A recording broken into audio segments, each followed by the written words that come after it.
પહેલો પ્રશ્ન છે વર્ગમૂળમાં 9 + 5 એ ખાલી જગ્યા સંખ્યા છે. તો તમે જુઓ વર્ગમૂળમાં 9 એટલે એનો વર્ગમૂળ શું થાય તો 3 થાય વત્તા 5 તો 3 ને 5 8. હવે 8 એ કઈ સંખ્યા કહેવાય તો અસમય ના કહેવાય, અપૂર્ણાંક ના કહેવાય, મિશ્ર પૂર્ણાંક પણ ના કહેવાય. 8 એ કેવી સંખ્યા કહેવાય પૂર્ણાંક સંખ્યા કહેવાય. તો અહીં જવાબ શું આવશે ઓપ્શન એ.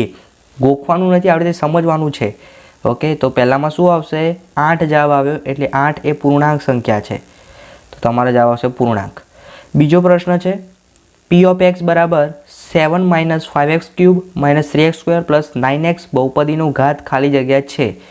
હવે તમને બહુપદીનો ઘાત કીધો છે અહીં, તો તમે સ્ક્રીન ઉપર જોઈ શકો છો કે બહુપદીનો ઘાત કેટલો થાય છે તો 3 થશે. ઓકે, તો અહીં જવાબ આવશે ઓપ્શન સી. બરાબર, મોટામાં જ મોટો જે ઘાત હોય એ આપણો બહુપદીનો ઘાત થાય. તો અહીંયા જો 2 હોય તો 2, પણ 2 કરતાં વધારે 3 છે એટલે અહીંયા આપણો જવાબ શું આવશે ઓપ્શન સી 3. જેટલો ઘાત હોય એટલો જવાબ આવે. હવે આગળ જોઈએ ત્રીજો પ્રશ્ન. સુરેખ બહુપદી p of x બરાબર 7x - 4 નું શૂન્ય. હવે જ્યારે પણ શૂન્ય કહે એટલે જે રકમ આપી હોય એના બરાબર શૂન્ય લઈ લેવાનું. એટલે 7x - 4 બરાબર શૂન્ય. ક્લિયર? જો અહીંયા લાલ કલર કરીએ એટલે તમને વધારે દેખાય. ચલો હવે આપણે x શોધવું છે, તો આ -4 બરાબરની આ બાજુ આવે એટલે +4 થાય. એટલે 7x બરાબર +4.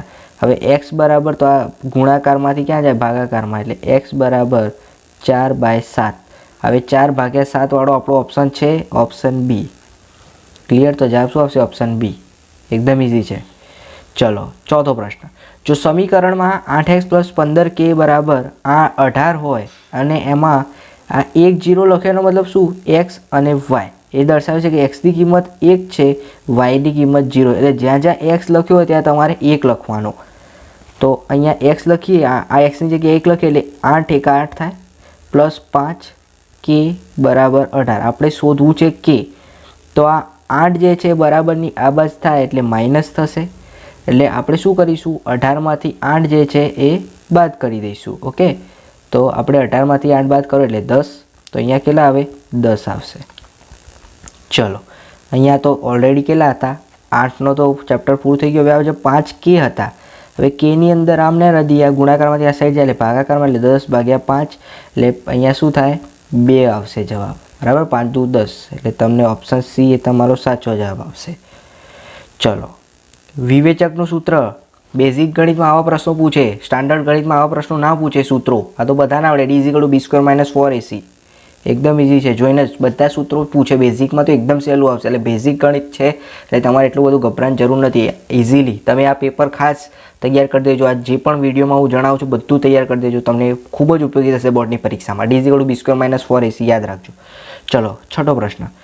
સમાંતર શ્રેણીનું nમું પદ માટેનું સૂત્ર. તો આ સૂત્ર પણ તમને ખ્યાલ હોવો જોઈએ. બરાબર, a = a + n - 1d. Option B, B for Bombay is your correct answer.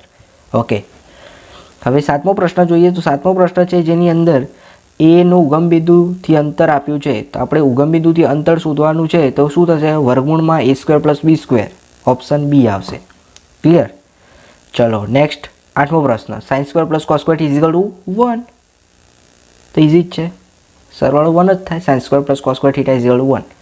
Okay, લઘુચાપની લંબાઈનું સૂત્ર. તો શું થશે πr/180. ક્યાં છે તો ઓપ્શન એ. ક્લિયર?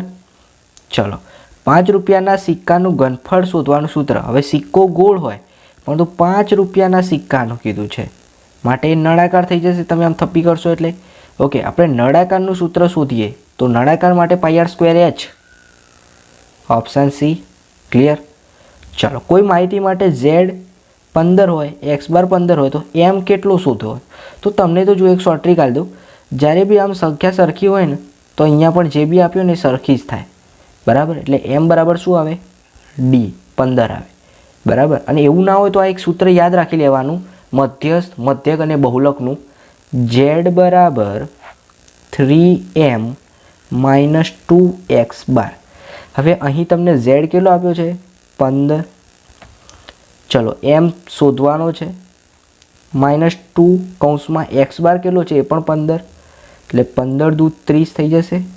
ઓકે, તો હવે હું અહીંયા શું લખી દઈશ 30. આ -30 છે, આ બાજુ આવે તો પ્લસ થાય એટલે શું થઈ જશે 45. બરાબર 3m. મારે m શોધવું છે તો આ 3 જે છે એ ભાગાકારમાં આવે. 15 તારી 45. મારો જવાબ શું આવ્યો? 15 છે ને, એકદમ ઇઝી. આ સૂત્ર યાદ રાખજો. ફરીથી એકવાર સૂત્ર લખું છું. z બરાબર 3m - 2x બાર. આ સૂત્ર આવડશે તો પણ તમને પરીક્ષામાં ઓછામાં ઓછા 2 માર્ક્સ આવી જશે. આવા પ્રશ્નો, આના મધ્યક બહુલકના 2 પ્રશ્નો પૂછાય છે, એટલે યાદ રાખજો. ચલો, તો આપણે શું જવાબ આવે? 15. ઓકે, ચલો 12મો પ્રશ્ન. p of a plus p of a બાર બરાબર કેટલા? તો સંભાવનાનો સરવાળો હંમેશા 1 હોય. આગ બંધ કરીને 1 લખી જ દેવાનું. Option B. ક્લિયર? ચલો, વિકલ્પો પૂરા. હવે ખરા ખોટા જોઈએ. પહેલો પ્રશ્ન છે 13મા નંબરનો. દ્વિઘાત બહુપદી 3x² + 5x - 2 ના શૂન્યનો સરવાળો કેટલો થાય? હવે મેં તમને પહેલાં પણ કીધું ને, હજી પણ કહું છું, શૂન્યનો સરવાળો માટે બરાબરની 0 લઈ લેશો. એટલે અહીંયા જો 5/3 તમે ગણતરી કરશો તો -5/3 જવાબ આવે. એટલે આ વિધાન કેવું છે? ખોટું છે. તો પહેલું વિધાન ખોટું.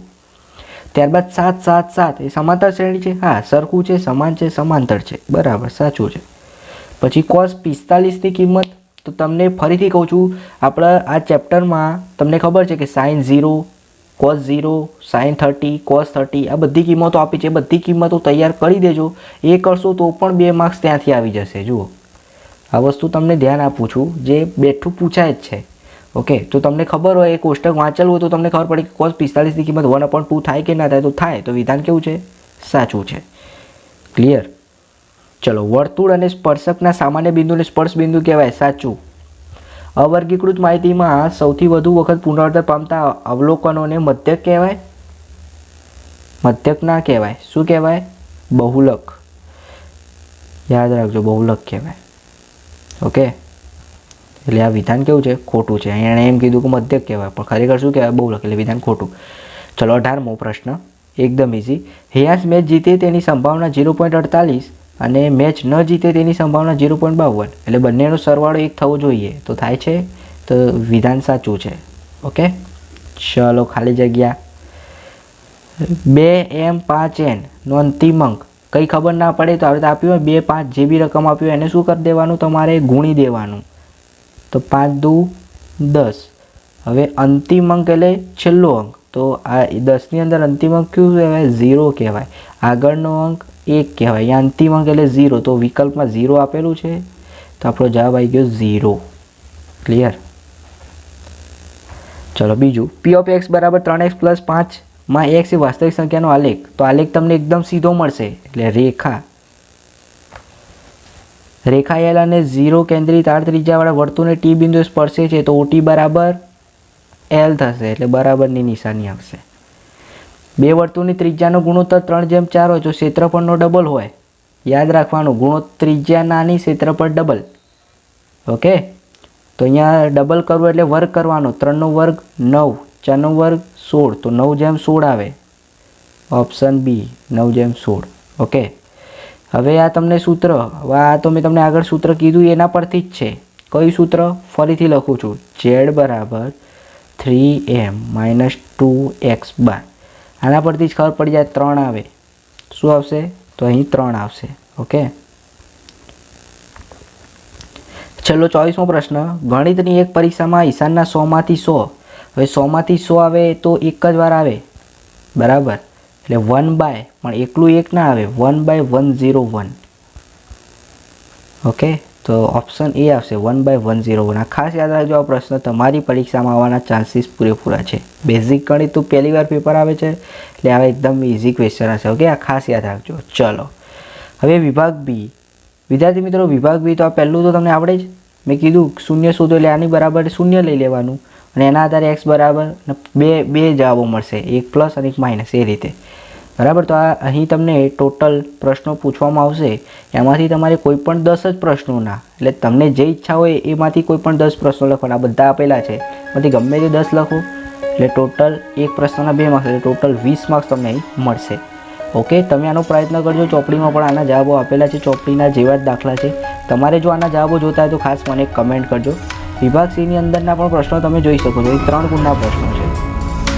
ઓકે, આજના વિડીયોમાં આપણે વિભાગ એ સુધીનું સંપૂર્ણ સોલ્યુશન જોયું. વિભાગ સી અને ડીનું સોલ્યુશન જોઈતું હોય તો તમે ચેનલને સબસ્ક્રાઈબ કરો, કમેન્ટ કરો, તો તમને તરત જ વિડીયો સોલ્યુશન મળી જશે.